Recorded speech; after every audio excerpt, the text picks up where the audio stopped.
Imaginez un peu, un continent entier en ruine, encore hanté par les fantômes de la Première Guerre mondiale. Voilà l'Europe de l'entre-deux-guerres. Et face à une crise absolument sans précédent, deux chemins vont se dessiner, deux visions de l'avenir totalement opposées. D'un côté, la tyrannie. De l'autre, un espoir, même fragile, de progrès social. C'est cette fracture immense qu'on va explorer ensemble. Alors tout commence là, en 1919. La Grande Guerre est terminée, oui, mais la paix a un goût vraiment amer, surtout en Allemagne. Le traité de Versailles, ce n'est pas un accord de paix, c'est vécu comme un diktat, une humiliation pure et simple. Comme le dit cette petite note, il est très mal vécu. Et ce sentiment de rancœur, eh bien, il va littéralement empoisonner le continent et préparer le terrain pour la suite. Mais attention, ce ressentiment politique, ce n'est que la première fissure. Bientôt, c'est un véritable tsunami économique qui va s'abattre sur le continent et qui menace de tout emporter. Dans les années 20 et 30, l'Europe est vraiment au bord du gouffre. Regardez un peu cet enchaînement, c'est implacable. On commence avec l'humiliation de 1919. 10 ans plus tard, boum, le crash de Wall Street, qui plonge des millions de personnes dans la misère. La crise arrive en France en 1931 et la tension monte, elle monte jusqu'en 1934, où des groupes d'extrême droite violents, les fameuses ligues, essayent carrément de prendre le pouvoir à Paris. Le décor est planté, c'est un cocktail explosif de peur, de chômage et de défiance totale envers la démocratie. Face à ce chaos général, une question toute simple et sur toutes les lèvres. Comment on s'en sort? Et c'est là que deux réponses, deux chemins radicalement opposés vont apparaître. L'un qui propose l'ordre par la force, et l'autre qui propose la solidarité par la réforme. Allez, explorons d'abord la première voie. Et autant le dire tout de suite, c'est la plus brutale. C'est la réponse totalitaire, incarnée par deux régimes qui vont, malheureusement, redéfinir l'horreur au XXe siècle. L'Allemagne nazie et l'Union soviétique de Staline. Juste une petite précision avant de continuer parce que c'est important. C'est quoi un régime totalitaire? Attention, ce n'est pas juste une dictature classique. C'est un système où l'État ne se contente pas de commander, non. Il veut tout contrôler, l'économie, la société et même les pensées des gens. Et pour ça, il s'appuie sur une idéologie officielle et unique et il utilise la terreur comme un outil de gouvernement. Et c'est là que ça devient assez fascinant, d'une manière un peu glaçante. D'un côté, le nazisme. De l'autre, le communisme stalinien. Sur le papier, ce sont des ennemis jurés. Mais regardez un peu les méthodes. Chef unique, parti unique, propagande massive et la terreur. C'est la même recette de l'oppression qui est appliquée des deux côtés.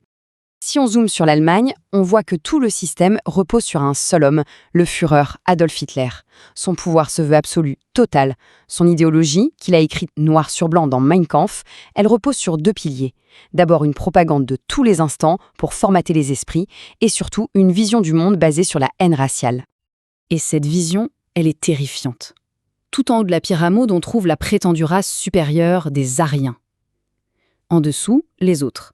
Et tout en bas, considérés comme des Untermensch, des sous-hommes qu'il faudrait éliminer, les juifs, les tziganes, les homosexuels. Et attention, cette hiérarchie, ce ne sont pas que des mots, elle est inscrite dans la loi dès 1935, avec les lois de Nuremberg, qui retirent aux juifs leur citoyenneté et tous leurs droits.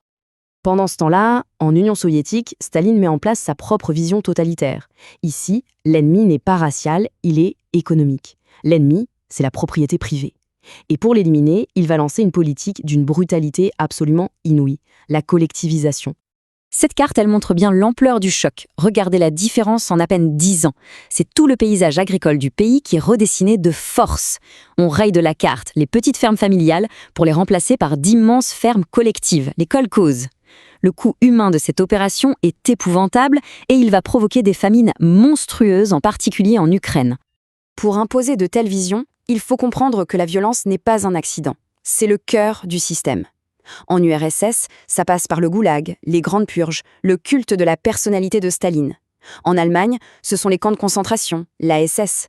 Mais le but est exactement le même, encadrer chaque individu, du berceau jusqu'à la tombe, pour qu'il serve l'idéologie du régime. Bon, le tableau est franchement noir. On pourrait se dire que l'Europe était coincée entre ces deux formes de tyrannie, entre la peste et le choléra. Mais est-ce que c'était vraiment la seule issue possible? Eh bien, au même moment, une autre expérience, beaucoup plus fragile, c'est vrai, tentait de voir le jour. Et oui, cette autre voie a bien existé, et c'était en France. Face à la même crise économique, face à la même menace des ligues d'extrême droite qui rêvaient de fascisme, une réponse complètement différente va naître. Pas celle de la division et de la haine, mais celle de l'union. C'est l'expérience du Front populaire. Alors le Front populaire, c'est quoi? C'est une coalition politique assez inédite pour l'époque.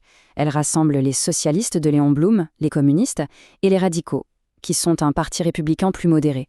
Leur but commun est simple, défendre la République contre la menace fasciste et répondre à la crise par plus de justice sociale et non par une dictature. Et là, juste après leur grande victoire aux élections de 1936, il se passe quelque chose d'assez incroyable. Un immense mouvement social éclate partout en France.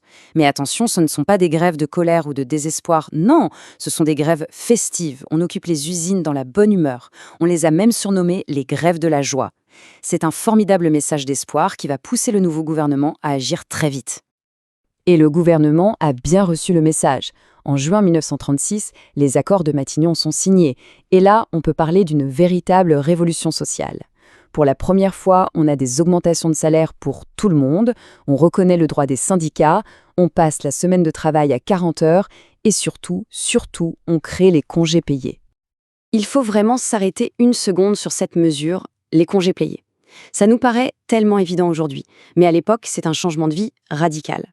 Pour la toute première fois de leur vie, des millions d'ouvriers, d'employés vont découvrir la mer, la montagne, le temps libre. C'est la naissance de ce qu'on a appelé la civilisation des loisirs. Donc si on résume, on a bien deux réponses à la crise.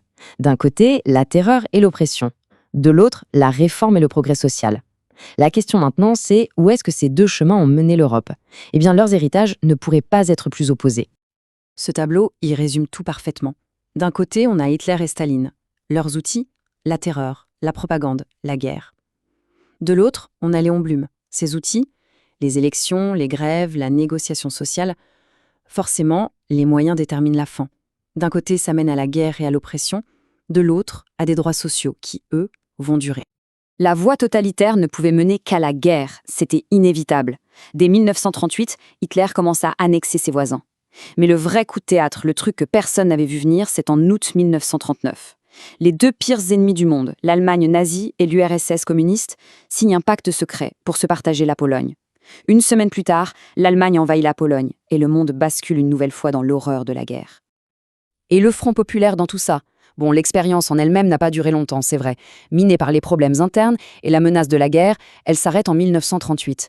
Mais son héritage, lui, est immense. Les 40 heures, les conventions collectives et bien sûr les congés payés, tout ça est devenu des acquis sociaux fondamentaux qui font encore partie de notre vie aujourd'hui. Alors au final, qu'est-ce qu'on retient de cette époque si troublée? Peut-être une chose toute simple, c'est que face à une crise majeure, la tentation de l'ordre à tout prix, de la solution autoritaire, peut mener au pire. Et que la défense de la liberté, même si c'est plus compliqué, plus chaotique, peut parfois construire un avenir meilleur. Entre l'ordre et la liberté, ce dilemme des années 30, finalement, il n'a peut-être jamais vraiment disparu. C'est sans doute ça la plus grande leçon de cette histoire.